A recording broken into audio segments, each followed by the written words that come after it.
Hey, what's up guys, back again today with another reaction to the Index Light Novel, this time with chapter 1. I think we'll be starting off part 2 or part 3, I'm not 100% sure. It's been about a week since I reacted to the first after chapter 1, so unfortunately this episode might be a bit smaller than usual just because it will be just finishing off the first chapter as I didn't have time to finish it off in my last reaction video, but really excited nevertheless. Love the start to this arc so far with everyone switching bodies and such and everyone suspecting Kamijo. Love seeing Tsuchi Mikado, though he is a little bit hard to read some of his cat meows and stuff, but again really excited nevertheless. Catching up with Kanzaki, Tsuchi Mikado and touma.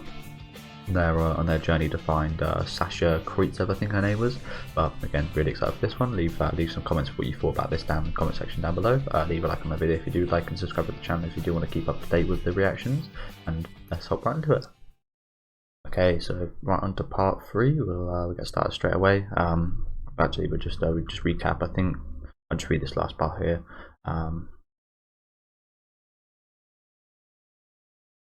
Okay. Yeah, it looks like Kanzaki dragged Kamijo off. But part 3. When he asked where they were going, her answer was back of the shop. It didn't seem like Kanzaki had a destination in mind as she dragged Kamijo there, complaining and objecting to him the whole time. After getting to a place away from the eyes of the others for a moment, Kanzaki suddenly seemed to discover the frosted glass sliding door nearby. Now that I think of it, this beach house has a bathroom, doesn't it? I find it hard to admit, but with all the trouble that has been going on, I haven't been able to take an actual shower. Yes, the beach house had a bathroom. It was for the same purpose as the simple showers built on the beach, to wash the salt water off one's skin. Kamijo slightly turned back to where they came from. But a bath? You're pretty laid back about this. What about Angel Fall? I thought you said that there wouldn't be I thought you said there wouldn't be any going back if that thing gets finished. Yes, well, she hesitated at something there. I understand that personal feelings don't enter into this situation. I can't do it. I simply cannot get used to that girl smiling at me. Haven't the right. She said that, as if reflecting on something. She said that, averting her eyes from something. He fell silent. Back when they had invaded the alchemist's fortress, Misawa Cram School, Style too had made that kind of face when speaking about Index. It was probably a deep wound and one he couldn't dig up. Definitely. Kamijo decided to therefore not say any more. So why did you drag me to the baths? Is this a strategic meeting for what to do from here on out? She slightly shook her head. No, the favour I'd like to ask of you is this. Frankly, to keep a lookout. That bath is for communal use, like hot springs and bathhouses are, right? He stopped again. In such a small beach house, there was no distinction between a men's bath and a woman's bath. There was only one bathroom. Kanzaki looked to everyone else like Star Magnus. Therefore, even if someone were to know from a silhouette that she was on the other side of the frosted glass, they'd think, oh, a guy's in there. And there was a possibility that other guys wouldn't hesitate to barge on in. Yes, for example, the guy running the beach house. I'm sure you did not just think it seems fun, correct? Don't be absurd. Not a hair on my head is planning to make any jokes to a Japanese katana when my life is on the line, ma'am. After giving him a slightly dubious glance, she left him with a "then I'll leave it to you," and entered the changing room beyond the frosted glass. Even through it, one could see a silhouette. A half-baked silhouette was actually more vivid than the real thing would have been. Kamijo got a bit excited, and turned his head around. He rested his back against the frosted glass door and sighed. That is the thing I find as well, usually the mysterious and not seeing the danger, especially like horror movies and stuff, not being able to see like the source of the danger and having this tension build up to what it could be and such, and not knowing creates more of a scare or more of a better image than seeing the actual thing in most cases, I believe anyway. So him seeing her naked through the glass might have been a little bit better than him seeing her naked without the glass, but yeah, it could have gone either way. Might have actually been better if not. But yeah, going off topic a bit. Hey, Kami-yan, what you doing there? Suddenly, Tsuchi Mikado came walking down the hallway. He didn't seem to want to take off his blue sunglasses, whether he was inside or it was night out, to keep his disguise. Wait, don't people see you as an arsehole idol in a lot of trouble? What? As long as I'm not found out, I'm fine. I mean, that's good old Tsuchi Mikado's fundamental motto, he answered, the same as always. Yep. They don't find out, we're all good. Kamijo saw everything about him the same as always. Sorry, Kamiyan. About what? He asked.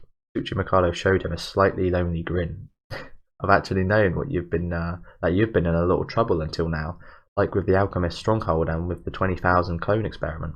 All sorts of stuff. I knew about it and left you alone, without helping. So I'm sorry. Yeah. I guess there's a huge difference between not being able to do anything because you have no power and not doing anything even though you have power. I may look like this, but I'm actually pretty sorry for a bunch of stuff. Hey, it's whatever. Tsuchimikado looked somehow tired, but Kamijo replied in exactly the way he always would. Tsuchimikado looked a little bit surprised, but Kamijo didn't say anything else. He didn't think there was a need to get all panicked and explain something to try and keep up appearances.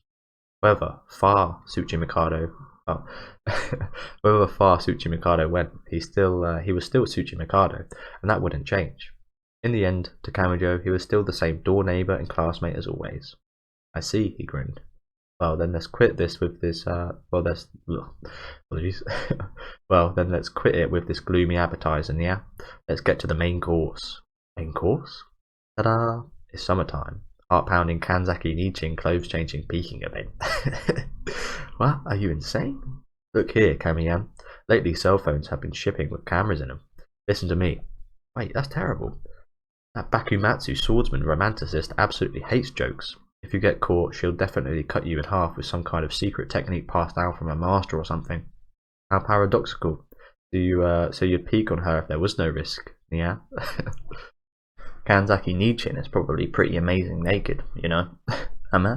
Kamijo caught his breath but shook his head hurriedly. But we can't. Besides, you're Kanzaki's comrade, aren't you?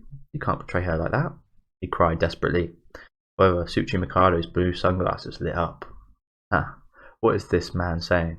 When the Anglican Church talks about Necessarius's infiltration expert, when they refer to the backstabbing blade or the villager from the village of liars, they're talking about me, Tsuchimikado.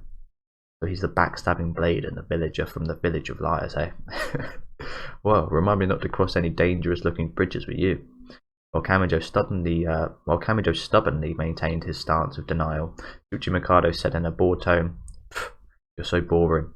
Well, you did almost get killed by her one time, so I guess there's no helping you being a scaredy cat. Kanzaki Nichin isn't a scary girl, you know. She's actually pretty cute." Cute? Yeah, as you know, I came to Academy City after entering middle school, so before that I was in London, yeah. At the time, I was one of the only few who could speak both English and Japanese, see? Then Kanzaki Nichin, a Japanese native, arrives at the church.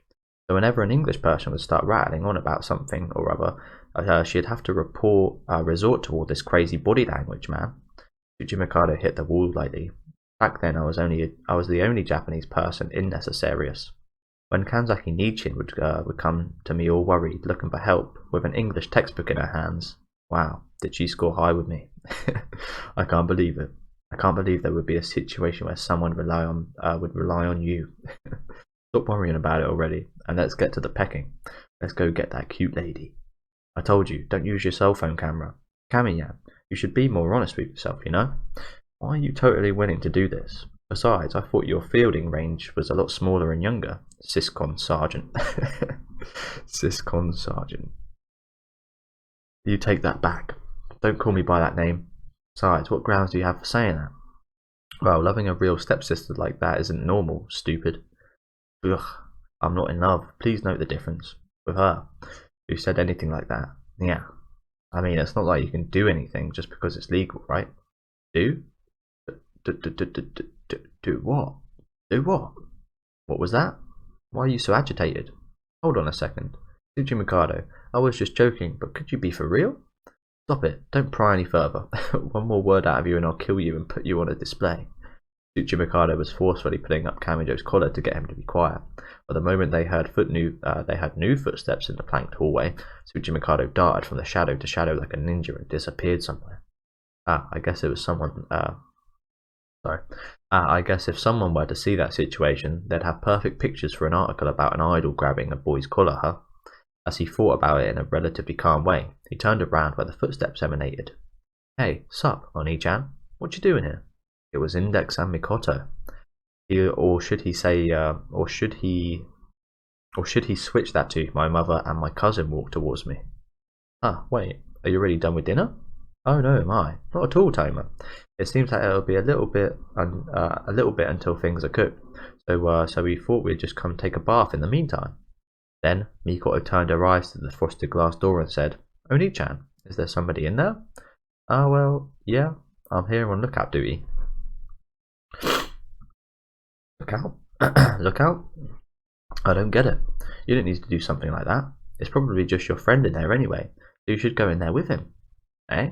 Kamajo was confused at what she meant. It easily took 5 full seconds for the meaning of those words to fully sink into his mind.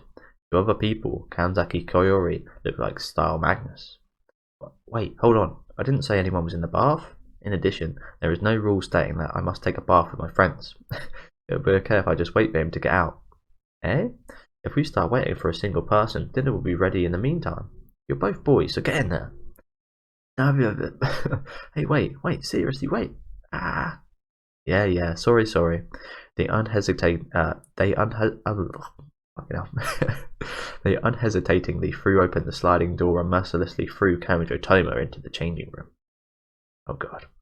Inside, right in front of his eyes, Kanzaki was standing there in such a way unbefitting of the description in prose. Yeah. Had she been the type to take long baths, this tragedy likely wouldn't have happened. Huh, why is that then? Had she been the type to take long baths, this tragedy likely wouldn't have happened. With this timing, there was a second door barring the way to the bathroom on the other side of the changing room after all. But it seemed that Kanzaki had just gotten out of the bath. There was nothing in particular on her body. Oh, I see. Her hands were, anyway, around the back of her head to tie her wet hair. As she stood there with her ponytail string in her mouth, it seemed like time had stopped for her. Directly behind Kamajo, the sliding door slammed shut. ... Oh, here we go. And there's Kanzaki. Jeez. And Touma. What the hell are you doing? Yeah, Kanzaki looking hot, as usual. A bit of side boob. There are those string things in her hair. Not sure what they're used for. But yeah, not the best situation. A silent, heavy pressure fell over the secret room. If she broke out into tears or flew into a rage, Kamajo would have been able to offer several different reactions. But there was not a shard of an expression on her face at all, nor was she concealing anything. All she did was reach her hand, swaying, towards the long black sheath standing up against the wall. Her eyes, however, spoke volumes. Her eyes, sparkling back like obsidian, were speaking for her. Have any last words? Kamajo figured an apology or excuse would doubtlessly send him to his grave. His mind now was in a state of extreme chaos. He cried without thinking. New sensational katana thrusting action? Directly after came a single, unremitting glint from the black sheath. Yeah, not good. Okay, and on to part 4. It was 10 p.m. Kanzaki was standing on the beach house second floor balcony. Despite it being the middle of summer, it was a fairly chilly night, perhaps because of the sandy beach had difficulty retaining heat during the night time, like in a desert. When Tsuchimikado arrived, having wriggled his way up one of the balcony support pillars, because everyone around him would see an oft-talked about performer, he couldn't adopt a normal route to get there. He looked at the quiet Kanzaki, her being whipped by the night wind, and asked, What's wrong? Yeah. Your face is all red. Still bothered by it? Yeah. It would be strange if I wasn't. Ack. Smoking hot body and happy you got seen. That was a joke, okay? Kanzaki Nichin, you seem pretty quick to anger despite all the responsibilities that come with wearing a sword at your side, you know? Kanzaki replied with a dismissive, I understand that. And, heaving just one sigh, continued. However, well, it certainly seems he hasn't much to do with Angel Fool. How do I put it? He doesn't have the proper personality to be a magician. And he doesn't have a motive for putting this in motion either. Yeah. Ditty for everyone around Kamiyan too, hey? Even if one of them was able to capture an angel alive, I can't see them knowing how to use it. They weren't looking down their noses at them or anything. It was a simple matter of differing classifications. An angel, possessing vast power indeed, supposedly anyway, would be as pearls before swine if the holder were to harness one without knowing anything about magic. It's very much like saying Japanese appliances are excellent, but they can't be used overseas because the outlets are different. The outlets certainly aren't a determining factor in which of them was a superior. Unfortunately, when it came down to it, they had no other potential suspects. They didn't know what steps should be taken next. Their indecisive line of thought was at a standstill, and the topic slid to something else before they knew it. At any rate, I wonder if it really is alright to leave Kamijo Touma at her side. In just half a day, we've already had the unexpected situation. In this age, not even an 18-year-old would laugh at charging into a woman's bath. There might be a situation occurring between the two of them that is also unexpected, maybe even more so. I think Kamiyan is doing his best though. I mean, he's not the type to go charging in on someone sleeping. Uchimikado folded his arms. For certain, he's no professional. You understand? He's not a professional.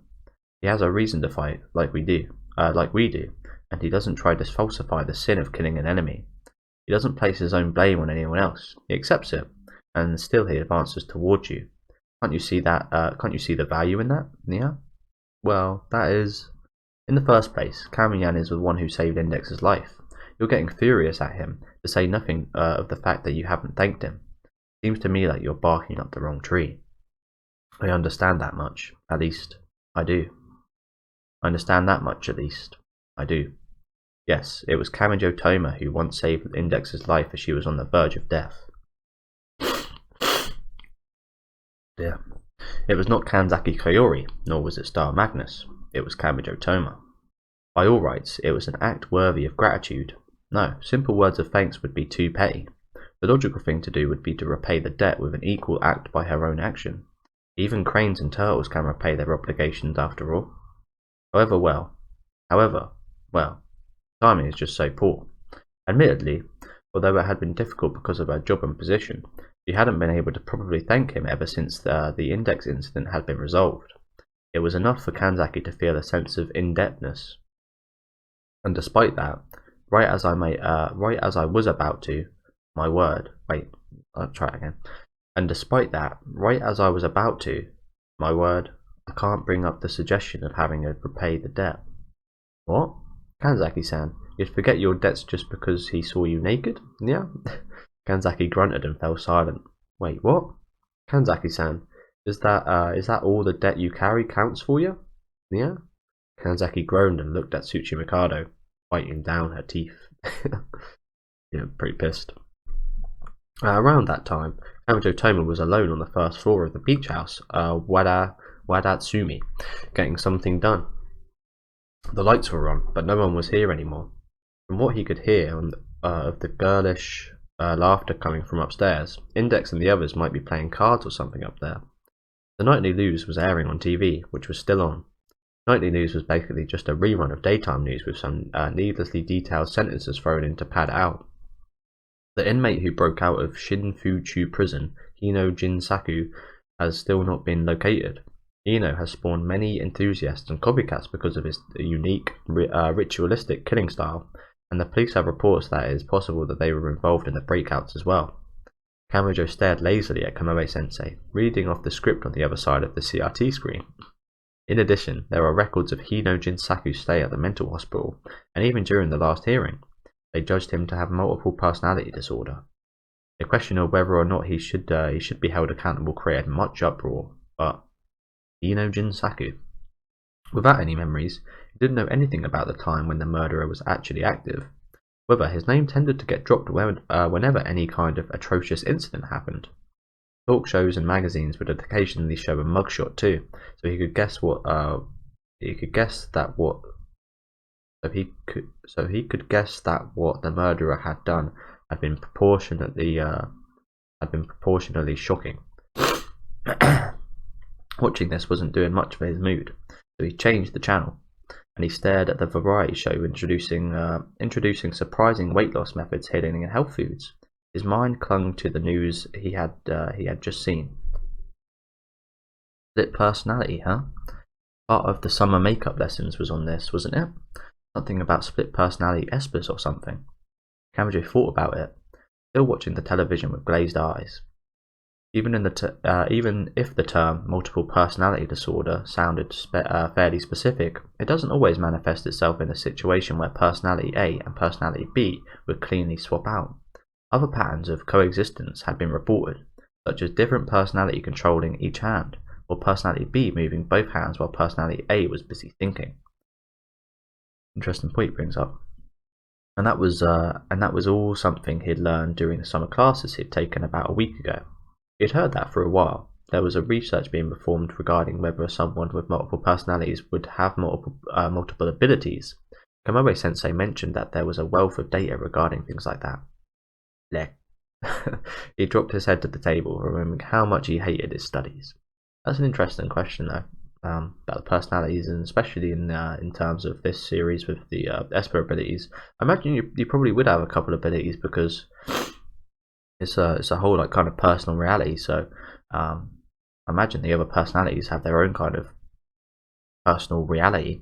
So I imagine they could have probably have multiple abilities, which would be pretty scary. Maybe that comes back up in the future. Who knows? I don't think I've seen anything like that in the series, anime-wise anyway. He dropped his head to the table, remembering how much he hated his studies. There sure has been a lot that's happened today. Camajo mentally organised everything that had happened thus far. A spell called Angel Fall had activated. It was apparently a technique through which one could obtain an angel possessing enormous power. As a side effect, everyone in the world had swapped outside appearances. Its effective range was large enough to cover the whole world. Angel Fall was an incomplete, temporarily active state, and the commotion might still be fixable. However, he was given to think that when Angel's Fall completed, there would be no repairing it. In order to stop Angel Fall, they apparently either needed to take down the practitioner or destroy the ritual site. The distortion's epicenter was apparently Camajo, and it seemed he was being mistaken for said practitioner. Because of that, the handful of magicians who understood Camajo's situation might come for his life. Therefore, Camajo needed to uncover the true criminal before Angel Fall was completed, and either take down the practitioner or disrupt the magic circle at the ritual site. Camajo, still flopped down on the table, considered it alone. It was quite a defenceless act for somebody whose life was under threat. But still, there's not quite the same sense of tension, huh? Yes, this time he wasn't leaping into a building where the killer was hiding, like Misha at cram school last time. He also wasn't trying to settle the situation as fast as he could, less 20,000 people being killed. The problem occurring across the planet was certainly preposterous, but what was there with the dumb, comical vibe he was getting from all of it? And I have two experts from the magic world this time. Still strongly saw Tsuchimikado as his neighbour, but the two of them were professionals of their trade, apparently. The fact that he had the specialist on his side for some reason caused him to feel an unconditional sense of security. In actuality, he, the amateur, was only shoving responsibility for the problem into the hands of Kanzaki and Tsuchimikado. The experts, he did not realise this, the small high school student that he was. Their watchful eyes stared fixedly at the defenceless boy. Those watchful eyes were hidden underneath the floor of the beach house Wadasumi. In order to prevent sand and moisture from trespassing into the house, there were approximately 70 centimeters of empty space below the floorboards. From between the tiny gaps of each board, the watchful eyes watched the boy. Angel-sama. Angel-sama. The mouth from which those words came belonged to an unhealthily skinny middle-aged man, and yet his voice was as high as a prepubescent boy. Angel-sama. Angel-sama. See me. One could faintly hear a sound like a nail clawing at a wooden board. Yeah, pretty accurate. These watchful eyes had, in reality, been driven into a corner.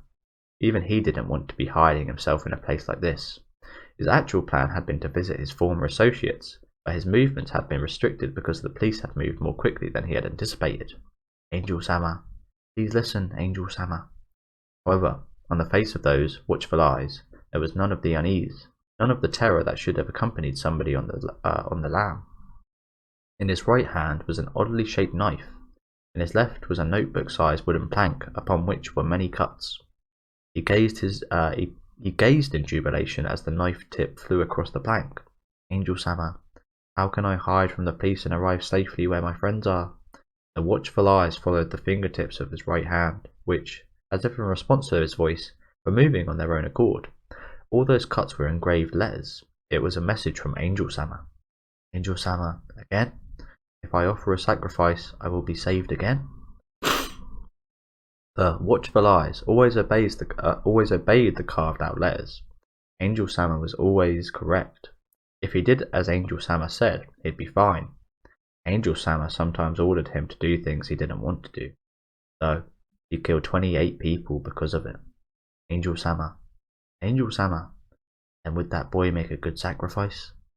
What's going on here? Is this the criminal we just heard about with the multiple personalities? I don't think this part was in the anime adaptation, was it? Maybe I'm just remembering it wrong. Don't know.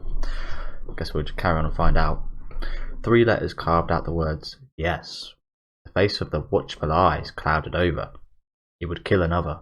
He didn't want to. He didn't, but he figured there was no choice, because that's what his Angel-sama told him. It wasn't his fault anyway. Angel-sama, I will have faith in you this time as well. So saying, the owner of the watchful eyes stuck out his fat, short tongue and slid it across the oddly shaped knife. Then, the watchful eyes, which belonged to the escaped death row prisoner Hino Jinsaku, stabbed the knife into the thick electric cable running under the floorboards. That is Hino Jinsaku. What was he doing over here? How well timed that is after watching the news. But yeah, suddenly all the power went out. A blackout? Kamijo frowned in the dark. The entrances of the beach house were wide open, so enough moonlight was shining inside to make it not pitch black. When the power goes out, perhaps you have a bit of unconsciously turning to look at the silenced appliances. Kamijo casually directed his eyes up to the fluorescent lamp on the ceiling that had abruptly lost its light. He heard that a sound from underneath the floor, beneath his feet, like something lightly scratching its wooden planks. What's that? He stood up in spite of himself and immediately looked down at the floorboards underfoot. A cracking noise rang out as the blade of the crescent-shaped knife pierced up through the floor under his feet. ! Kamijo's throat dried up. There was a knife sticking out of the tiny space between his 2 feet. If his attention had been on the dead lights above for just 2 more seconds, if he had ignored the noise and stayed sitting down, just the thought of it caused a gross sweat to break out all over his skin. A knife blade. It was long and thin, the shape of a crescent moon, and about 30 centimeters long. However, the blade itself was not the outside of the crescent but the whole of the inside. It seemed more like a claw or a sickle rather than a knife. The blade wiggled around back and forth a little, then, finally, slowly, disappeared back underneath the floor. Kamijo knew he needed to get out of there right away, but he couldn't move. The back of his head was sizzling like a suspicious drug had been poured into his veins. Shaking, his heart was about to beat out of his chest. He stared in stupefaction at the hole in the floorboards created by the crescent knife. Then he saw something. From inside the sight of the hole of the floor, as if peering inside a room through a keyhole, down in that damp pit of darkness, bloodshot, muddied, eyes filled with madness. Kamijo let out a pathetic yelp and backed up. A moment later, as if following him, the knife stabbed up at the floor, just grazing past his foot. His feet tangled. He fell to the floor. The knife blade disappeared into the crawl space once again, taking aim for yet another strike. Calm down, calm down. Kamijo repeated that like a mantra, but it only caused his body to lock up even worse. He tried to think. His head was numb. In any case, it was way too dangerous to fall on the floor. I only need to jump on the table to get away from these attacks coming from the floor. He thought that, but as he tried to stand up, the floorboards burst open and an arm thrust upwards, grabbing Kamijo's ankle. The strange shock caused Kamijo's heart to leap into his mouth. He tried as hard as he could to move his leg, but he couldn't remove his ankle from the iron grip. It wasn't as if his foot was being held down by a capstan-like superhuman strength. It just wouldn't move for him, as if it were numb. Calm down. Don't panic. Don't be afraid. I don't know who this guy is, but he's not some identified being. Sticking a knife through the floor or punching through it with your fist is definitely not something impossible for a human to do, so calm down. Then, after he thought that far, he suddenly saw it. The hand grabbing his ankle. Some nails were split off. Sorry. Some nails were split, some were torn off, and some were blotted by hardened black blood. The fingers were turned a bluish brown, indicating internal bleeding, and on the back of the hand, large dried up scabs had been ripped open, exposing the mushy, flesh-covered black wound beneath. Ugh. It looked like rotten fruit, covered with translucent mucus. It looked like the hand of a corpse, eaten away at by queer, human-devouring bacteria. What? His breath twisted within him. His heart moved in strange ways. Each of his assailant's actions was, individually, well within the realm of possibility for humans. It wasn't anything to write home about compared to Accelerator or Aurelius. If he took a step away, he might even get a sense that the commotion, this confusion, wasn't worth his breathing, difficulties, and heartbeat irregularities. But consider this example. Say a person has a live cockroach inside a clear vinyl bag. Even though they would know they wouldn't be directly touching the cockroach because of the vinyl separation, they would be able to bite the bag and crush the cockroach inside of it with their teeth. It was the same thing. He knew all these things logically, but this chill, this trembling, they weren't something he could deny. His assailant used psychological revulsion and discomfort to bind his prey. Camus desperately worked his legs and attempted to pry his foot free from the assailant's arms. However, he couldn't put any strength into it. It was like he had been numbed with anesthetics. He couldn't get rid of the black revulsion that had seeped into his mind. Another set of watchful eyes, lying flat on the dark beach 150 meters away, observed the situation in the beach house Wadatsumi. It was a red nun. She was a girl, 13 years old. Her long, wavy blonde hair and white skin seemed to reflect the moonlight. Her appearance was cute, but everything on her body was out of the ordinary. She wore an overcoat slung over the underclothing normally worn beneath a religious habit. It was, however, essentially a one-piece underwear, even appearing to show off her delicate body lines. To add to that, there were black belts and metal fixtures in various places. It looked like something created to serve the same purpose as a straitjacket. To top it all off, reins extended from her thick choker, and many things stuck out of the belt on her waist, such as metal pliers, a hammer, an L-shaped crowbar, and a saw. They definitely weren't for crafting. They were torture instruments used in witch trials, meant to crush human flesh, grind human bones, and cleave human bodies. At a closer look, one could discern that they had slight modifications from natural implements. The girl was decorated with countless of the torture.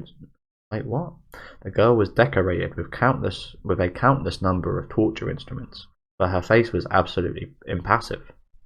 Her head was down, so her bangs covered most of her face, but her small mouth, the only thing visible, gave a sigh. She searched for signs of life. There were multiple people present on the second floor of the beach house Wadatsumi. They seemed to have realized something was going on, but it would likely take 6 seconds for them to descend to the first floor. Given that much time, the assailant under the floor would easily be able to pierce through the floor through the victim's heart. Beneath her face hidden by bangs, the girl sighed once more. Slowly and dully, she rose. Without any preparation, reminds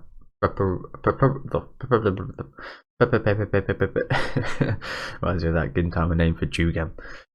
Without any preparatory emotions, a petite shadow closed the 150-meter distance in far less than 6 seconds. 50 meters per second. Her speed was the same as a crossbow bolt, possibly even faster. At that moment, with alarming speed, the sister in red burst into Camus' vision suddenly from the side. She went so fast that he couldn't even see that it was a human girl. He figured it. The figure in red, ran so low to the floor he could. The figure in red ran so low to the floor she could touch it with her tongue. She took out the L-shaped crowbar from her waist and drove it in with all her strength like a bat into the assailant's wrist, which was sticking out of the floor. With an amazingly dull sound, the assailant's wrist twisted around in an unnatural direction. It wasn't just broken, it was nearly torn asunder.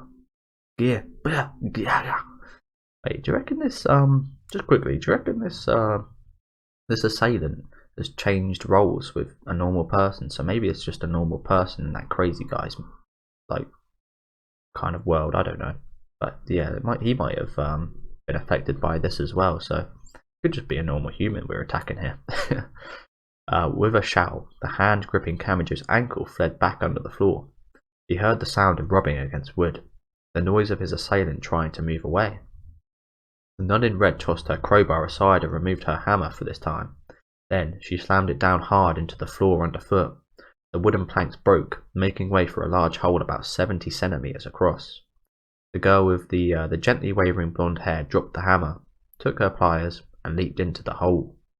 1 second of silence, then a great thumping sound roared up under the floor. Something was raging down there. It felt like a beast struck the cramped cage. Something was raging down there. It felt kind of like a beast stuck in a cramped cage struggling to break free. Oh, here's a picture. There's Misha Kroitsev, I think her name is. Long blonde hair. We can see her nose there. And she's got these little ankle things on. Little restraints. Big old hammer. Nice. Kamajo let the sound of battle underneath him shipped into his ears, dazed, but a crashing noise rang. Did I say that right? Kamajo let the sounds of battle underneath him slip into his ears, dazed, but a crashing noise rang out as the floorboard 5 meters in front of him shot up into the air like a geyser. It jumped like a dolphin leaping above the water, and a black shadow burst out from underneath. A black shadow.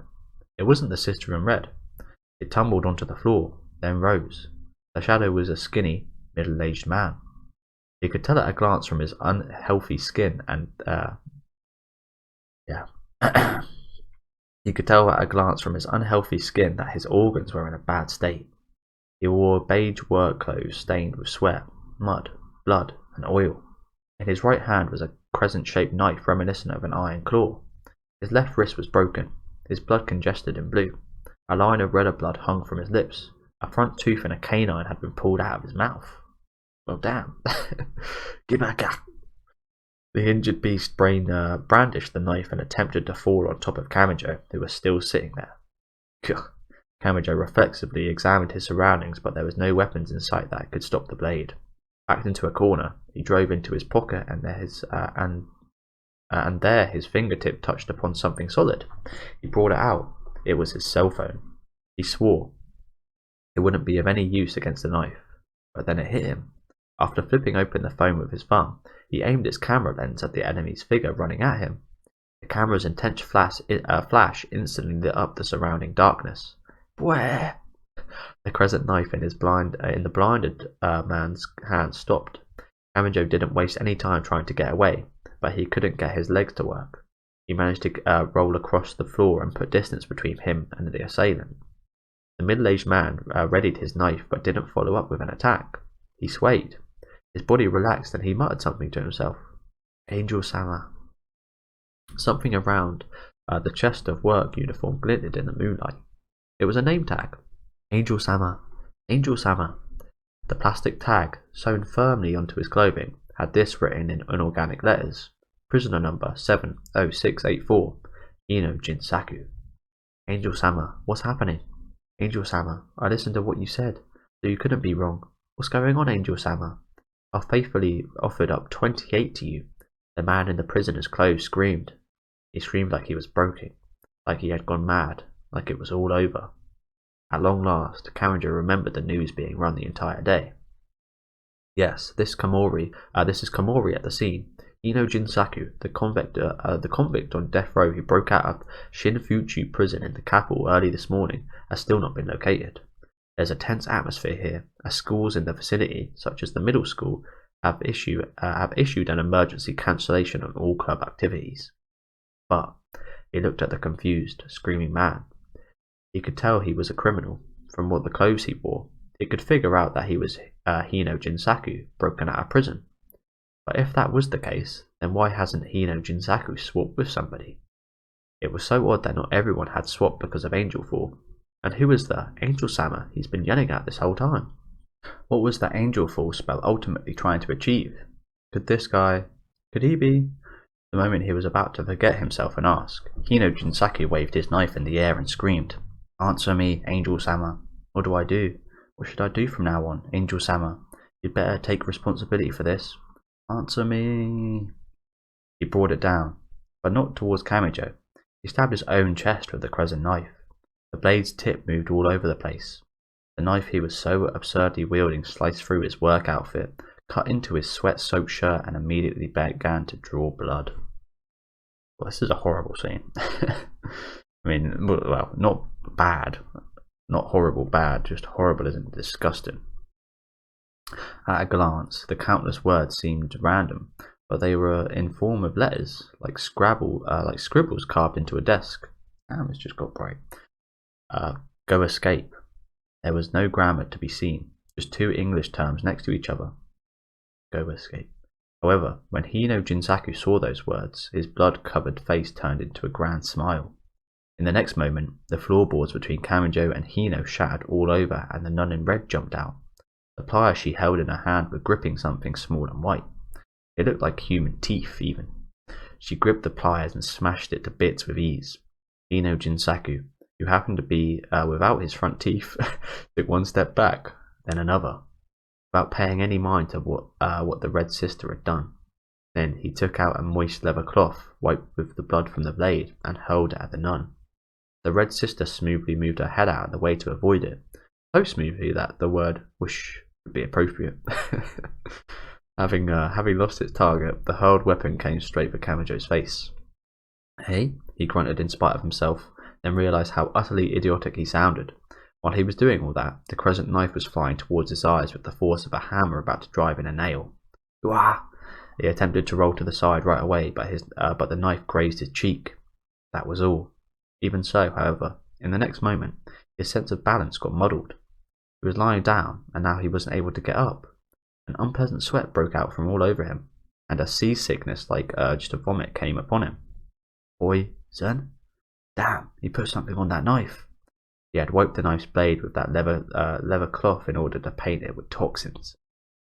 It reminds me of the story I heard about these prisoners who would have little poke sticks, and they'd dig it into all sorts of disgustingness, like mold, their own poo, they'd wee on it, and just like fill it with all this stuff, like get AIDS on there and attack people with it. And that's probably one of the worst weapons I think I've ever heard about, an AIDS stick. One of the most disgusting ways anyway, and would be a horrible way to die, but kind of reminds me of that a little bit. Always makes me feel a little bit sick thinking about that. You guys probably wish I didn't tell you. A small handful of tribes around Africa apparently hunted wild beasts with wooden spears covered in the juices of crushed venomous insects. Was it like that? You should have a certain amount of resistance to drugs because of Academy City's curriculum, but none of that seemed to make any bit of difference. His vision blurred and darkness began to creep in. Along with an unbelievably happy voice, Hino Jinsaku ran out of the beach house. That much he could understand. The sister in red hesitated for a moment to whether to follow, but then ran over to Kamijo. That's when he blacked out. Okay, part 5. Had it been 1 minute or 1 hour, Kamijo awoke to a dry throat, like he had come down with a fever. He was resting on the hard floor. As he lay there, he looked around and saw various pieces of floorboards blown about. This was the first floor of the beach house, Wadatsumi. It seemed he hadn't been carried off anywhere, so maybe it hadn't actually been that long since he passed out. Tsuji Mikado and Kanzaki were crouching near him. Despite all the commotion, Mikoto and Index hadn't come down. Ordinarily, they would have noticed something even if they were asleep. That meant Kanzaki may have used something similar to the Opila rune, like the one Star used. As he thought that, though, he saw Misaka Remoto in a t-shirt, shorts, and an apron among the magicians. She was looking around the destroyed shop quite nervously. Of course, she was an employee here at the moment. I set up a people-clearing field on the second story, but apparently the employees sleep on the first floor, so you were witnessed. Fortunately, the shopkeeper was doing some work upstairs, Kanzaki said, causing Misakamoto's shoulders to jolt. After all, she had witnessed a criminal organization's crime scene. Her expression was waiting for a kind of punishment awaited her. In any case, Kanzaki touched the hilt of her ridiculously long katana and said, "I will caution you just in case for now. Please do not tell anyone what you saw today. If this katana doesn't look like the real thing, you may ignore it at your own peril." Her voice was terrifyingly sharp, but Kamijo noticed that Tsuchimikado, next to her, was trying to hold in laughter. Were they not being serious? On the other hand, the sister in red, On the other hand, the sister in red was hiding herself in the shadows a bit away from them. Who is that? He thought about it more carefully. She intervened with extremely good timing, but who on earth was she? Oh, she's not an enemy, Kanzaki said, realizing where he was looking. She says she's a member of Annihilatus, of the Russian Orthodox Church. There were some indecipherable foreign words mixed in there, but Kamijo didn't really understand. Tsuchimikado read him there as well, and wait, what? Tsuchimikado read him there as well. Read him there, and said, "Well, if you take the Anglican Church to specialize in witch hunting, then the Russian Orthodox Church specializes in ghost hunting. Whether it's jack-o'-lantern, ustok, terao, they're basically ghostbusters, experts in all sorts of non-existent things." Kamijo looked again at the blonde-haired girl blending in with the darkness. She didn't move a muscle, despite the conversation turning to her.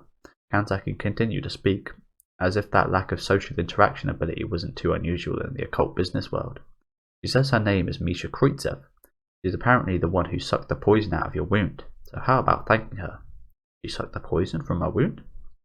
He calmly listened to those words, but then suddenly flushed red. The wound was on his cheek.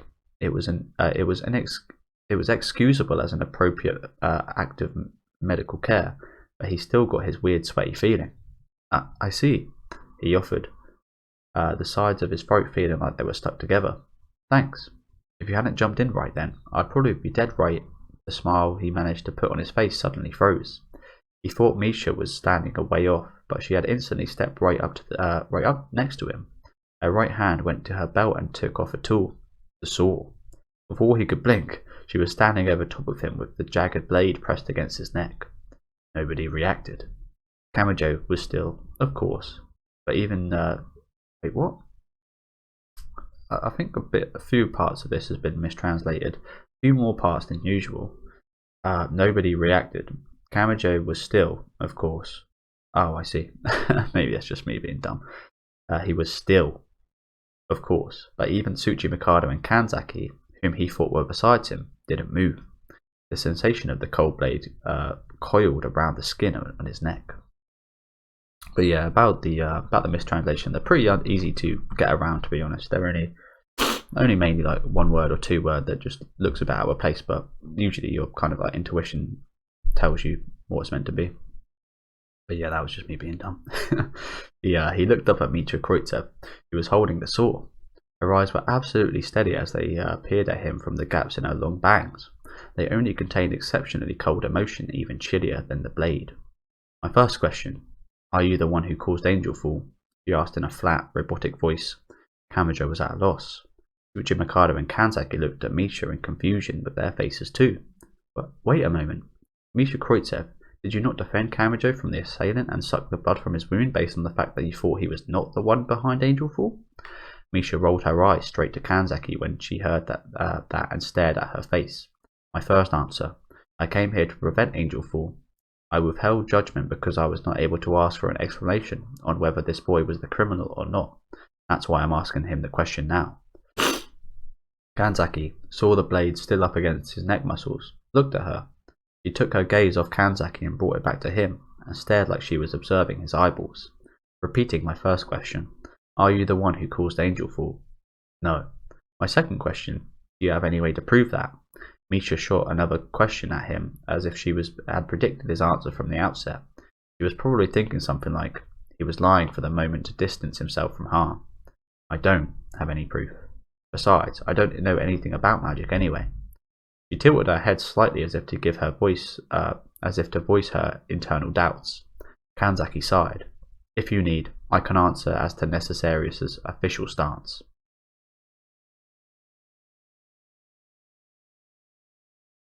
So saying, she began her explanation to Misha about how Kamijo wasn't a magician and how they didn't believe that he brought about Angel's fall. The Espers using magic put a load on their bodies that they could found no signs of at all. That's the reason Kamijo wasn't under the influence of Angel Fall was likely because of the effect of his right hand, the Imagine Breaker, which could erase any supernatural powers just by touching it, and so on. Misha nodded shortly with a many times, as if checking off items on a list one by one. Then, at the end, her eyes rolled back to Kamijo. To be more specific, her gaze fell to his right hand. It seemed like she was stuck on the phrase, Imagine Breaker, from Kanzaki's explanation. Valis, 49, 37, 86 in all. The crashing sound of a water stream erupting through the floor behind Misha rang out. It looked like an underground water pipe had burst. Mer, Teth, Ameth, Zayin, correspondence, water, assumed the form of a snake and lunged like a sword. Misha continued to move her mouth, and like a snake, the spray raised its sickle-shaped neck. It was a watery serpent split into many branches, like a hydra or a Yamata no Orochi. Before the back of his mind had time to put up warning flags, the flows of water turned into spears and powerfully shot straight for him. Got a little bit dark there again. Got really light for a minute there, but yeah, just had to turn the light back on. The spears powerfully shot straight for him. The liquid lances pierced through the floor near Kamijo one after the other. One of the streams, without hesitation, came right for his face. Whoa! He immediately used his right hand to block it, and the javelin burst into every direction like a water balloon. As if safeguarded by an invisible shield, not a single drop of it hit him. Misha very carefully observed the water that had scattered onto the floor. Correct answer. The opinion of the Anglican Church matches the result of the experiment. I would acknowledge this explanation as a method of proof of revocation of suspicion. Young man, I apologize now for having pointed my weapon at you due to a mistaken explanation. Pointed your weapon? You nearly stabbed me with it. Also, look at the person's eyes you're apologizing to them, when you're apologizing to them. My third question, if you are not the criminal, then who is the one who executed Angel Fall? The epicenter of this havoc should indeed be here. Do you have any ideas? Listen to me. You. Wait, you're not sorry in the slightest, are you? Kamijo looked at the big hole in the floorboards from its lying position. Then Misha Sakamoto, who had been trembling the whole time without a clue what was happening, fearfully addressed him. Perhaps she was regaining some presence of mind. Hey, is this filming for some kind of special effects hero TV show? And that guy who ran away before, wasn't that the Hino Jinsaku guy who escaped from prison? Could you all be one of those police bait teams they show on TV all the time? It would be for your own benefit to not investigate us any further. Kanzaki flat out refused her question. However, something about what she said bothered Kamijo. Hey, wait, did that look like Hino Jinsaku to you? Who else would it look like? Anyway, who's going to reimburse the shop? Hino? The police? The TV station? Kamijo was speechless. Take Algamy Pierce in the nun outfit, for example. To everyone, that guy was Index, but to Kamijo, he was Algamy Pierce. That was the difference between the inward and the outward appearances. But both to Kamijo and Misha Sakamoto, he was still Hino Jinsaku. If his inward and outward appearances were the same, then he's not substituted? He explained his thought process to the magicians, and their faces all stiffened very quickly. My fourth question, you mean the person who escaped before? Misha stared in the direction that Hino Jinsaku fled in. She was about to run off that way, but Kanzaki grabbed her shoulder and stopped her. Wait, if we follow the same prey, why not act in concert? My fifth question, what merit would that have for me? I'll answer your question with another. Are you practiced in hunting humans? Those weapons are the 7 implements of the Tower of London, aren't they? Someone local wouldn't be using brand name goods like that. A normal axe is more practical than a golden axe or a silver axe after all, alluded Kanzaki smoothly. The Russian Orthodox Church's speciality would be spectral extermination. If you are to go man-hunting, with which you are unfamiliar, I don't think having an expert from the Anglican, sorry, I've got a bit of a cold, so my speech is a little done in, from the Anglican Church with you would be a bad idea. Wise answer. I thank you for your question. Misha abruptly held out her small hand to Kanzaki.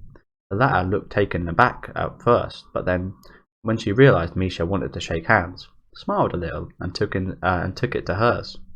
Kamajo, watching this, asked, "So, what do we do? Should we go chase him right away? Your enthusiasm is splendid, and Tsuchimikado could learn a thing or two from you. But in your case, regaining your strength takes priority. I think it may be safer if we protect you while you recover.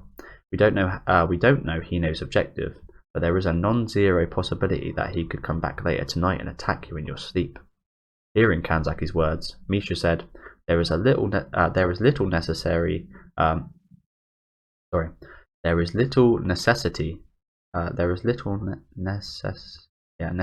for us all to protect him. Am I able to pursue the suspect alone? Without knowing the enemy's forces, splitting up does not seem like a good plan. In the worst case, he may be in possession of an angel, right? Misha fell silent, looking unsatisfied with the answer. Maybe she was already regretting having made an agreement with them. However, Kanzaki did not stop to think about it, and continued. In accordance, we should have a discussion about about our next move with you, Kroitsev. We must next somehow repair this disaster. Once that is over, we will return to our positions as bodyguards. Tsuchimikado, you're making a disagreeable face. Kanzaki's words made Kamajo feel that something was amiss. If they went ahead and did that, they wouldn't get an ounce of sleep.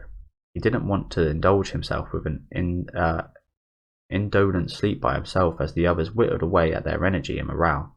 Whether he was injured or not, it was his own fault for being cautious, so that was no reason. That's what he was thinking, but he didn't give his voice to his concerns. A burning pain developed in his dry throat. Kanzaki looked at him with uncharacteristically pained eyes. We'll explain the results of our discussion with Kroitsev afterwards. You really should go to your room and get some rest. Letting an amateur suffer any more grave wounds would put our own positions at risk too.